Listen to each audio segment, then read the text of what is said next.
My name is Kobe Bryant, 17 years old. The Charlotte Hornets select Kobe Bryant from Lower Merion High School in Pennsylvania.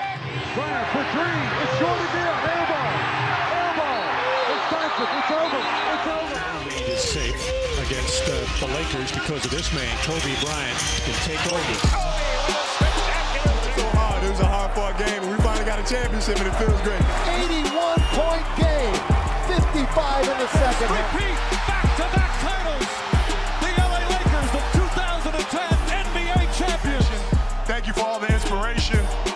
You guys will always be in my heart. Mamba out.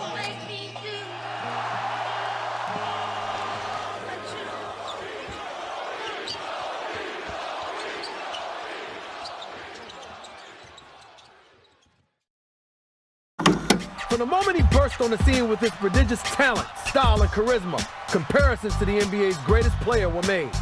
And after he and Shaquille O'Neal fought and scratched their way to a three-peat in Los Angeles, it seemed a matter of time before Kobe Bryant's name would be etched in history alongside that of his idol, Michael Jordan. But that road would not be without its trials and tribulations. 2 years ago, his world nearly came undone when he faced sexual assault allegations in a court of law.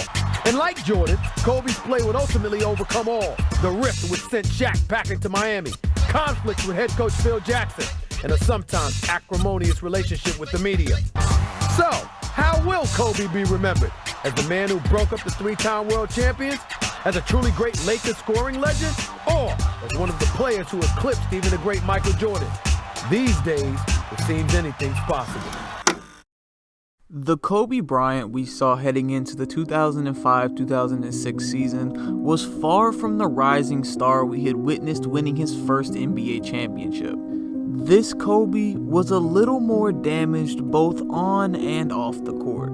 From very public feuds with former star teammate Shaquille O'Neal and coach Phil Jackson to a well-documented court trial that had changed many people's perception of his character. Bryant was left on a broken Lakers roster with no clear direction and with a career trajectory that seemed much less clear than before.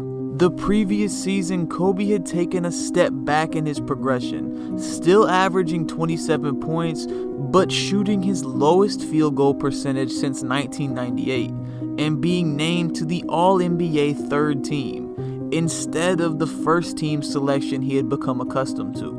The team itself had struggled in its first year without Shaq, translating to a losing record and the Lakers missing the playoffs for the first time in over a decade.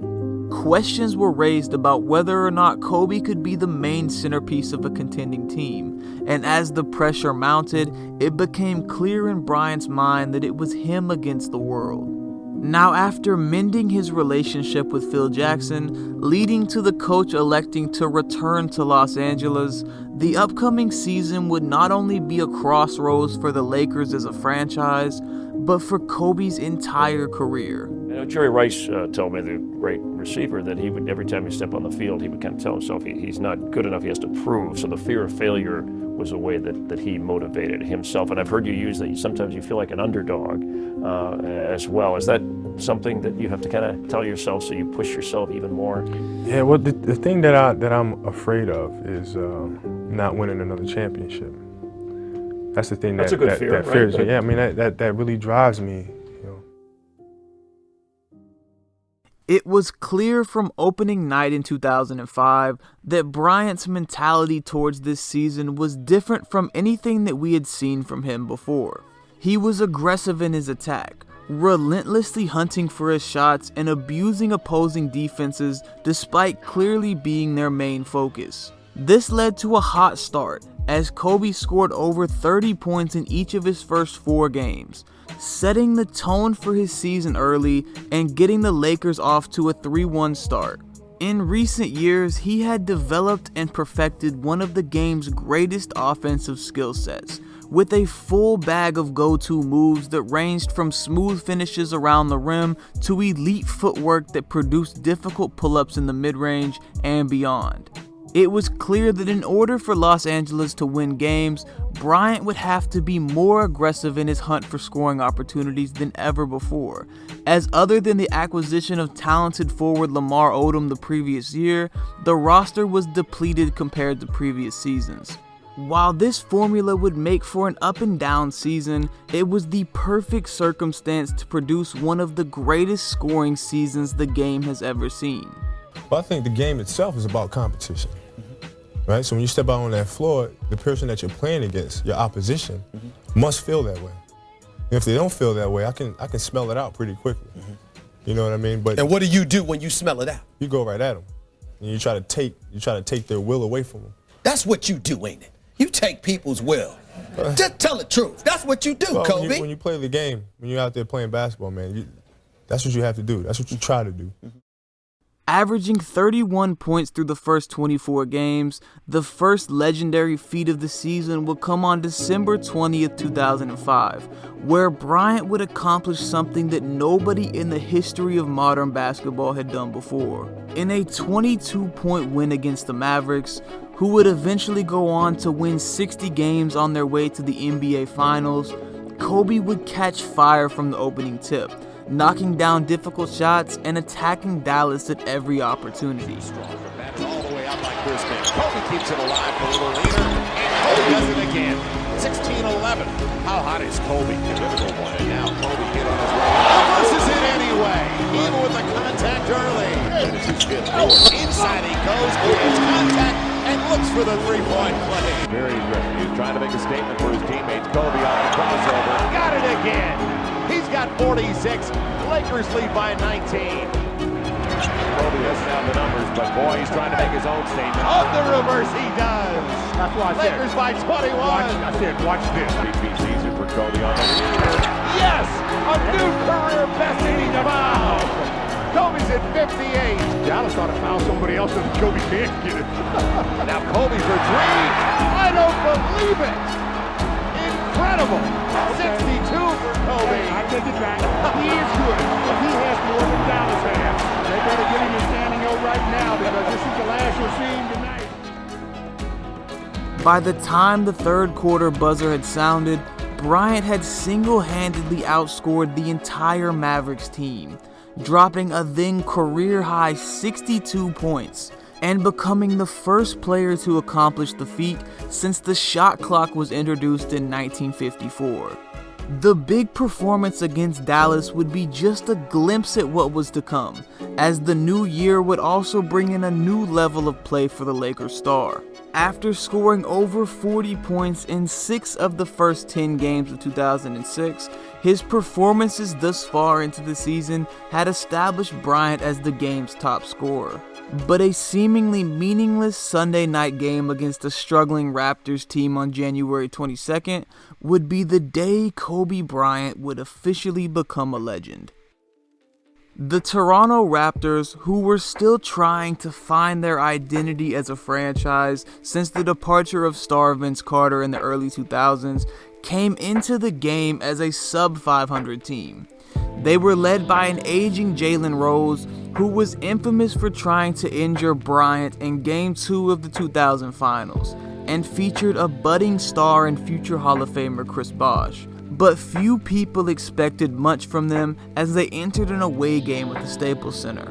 However, as had been the story at times throughout the season, the Lakers got off to a slow start, with the Raptors jumping out to an early 14-point lead despite Kobe scoring 26 points in the first half. Bryant had been a lone bright spot for Los Angeles, outscoring the rest of his teammates combined, but it was obvious that in order to avoid dropping an inexcusable game at home against an inferior opponent, he'd have to take his game to new heights.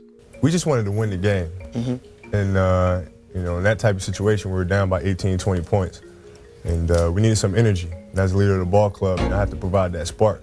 They might get yo-yo in the dribble and stops at the top of the key. Well, Kobe's got his stroke.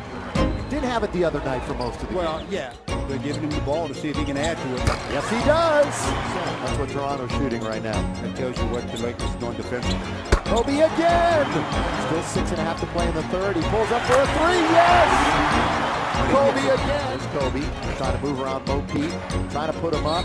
Finally shoots. Counted in the foul. And you talked about him being in one of those zones. He's definitely in it right now.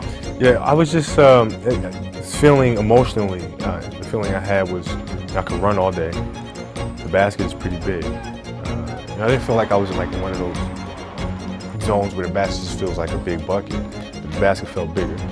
And I could see everything that was going on before it was happening. Kobe with it now. Lakers lead 105-96. Another three. Well, there goes Wilt.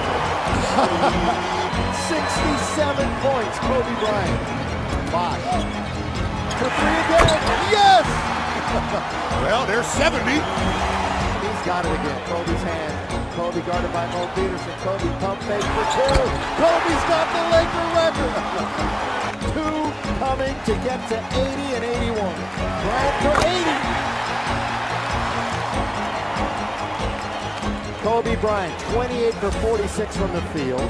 This would be 18 for 20 from the line and an 81-point game. 55 in the second half. Ladies and gentlemen, you have witnessed the second greatest scoring performance in NBA history. And Kobe will be replaced, and listen to this crowd for number 8, Kobe Bryant.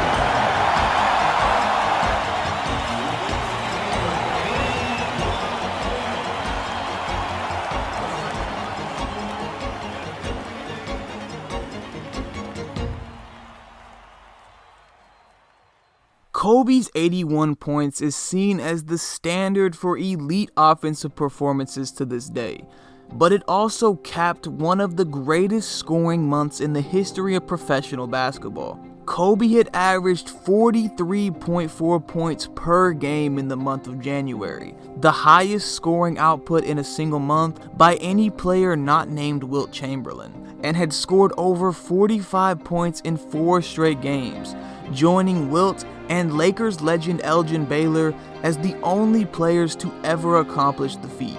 Over the course of the rest of the season, Bryant would continue putting up elite numbers, all while leading the Lakers to a 45-37 record, clinching the 7th seed in the Western Conference, and accomplishing his goal of leading them back to the playoffs for the first time without Shaq. Kobe would win the NBA scoring title for the first time in his career, averaging 35 points per game and becoming only the 5th player in league history to average over 35 for an entire season. This accomplishment was enough to once again be named All-NBA First Team, and his efforts on defense earned him his 4th First Team All-Defensive honors. Despite controversially losing the MVP voting to Suns point guard Steve Nash, Bryant had more than re-established himself as one of the NBA's top stars. He had cemented himself as the game's most dominant player. The Lakers would go on to lose in the first round of the playoffs to the Phoenix Suns, but not before going up 3-1 on the number 2 seed and forcing them to fight back and take a 7-game series. They'd love to get it into Nash's hands, and they do. Ball knocked away, stolen by Parker.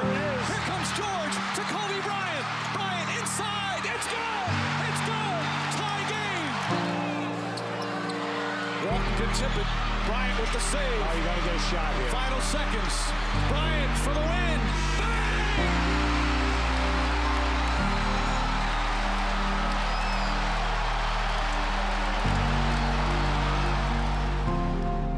It was clear that Los Angeles needed to add more missing pieces to return to their previous place at the top of the Western Conference. But what the 2006 season accomplished for Kobe Bryant may have been more important than any single playoff series. When faced with a crossroads in his career, a point where he could have folded under the pressures both on and off the court, Bryant chose to dig down deeper, take the challenge head on, and mold his game into one of the most unstoppable offensive forces we've ever seen. From incredible performances to impossible shots, Kobe had proven time and time again throughout the season that he was ready and willing to take on whatever opposing teams threw at him, transforming his game into what the world would come to know as the Black Mamba. Now, as the season came to an end and his former teammate Shaquille O'Neal was left holding another NBA championship with his new team, the next step for Kobe and the Lakers was clear. It was time to go get another ring, by any means necessary. We're a tough competition. Some people sit there and say, y'all keep talking about Kobe being the greatest player in the game today. Y'all don't realize that Kobe trying to be arguably the greatest ever. Your response? I gotta get a couple more rings. Are you going to? Yeah, you know what? I won't rest until we do.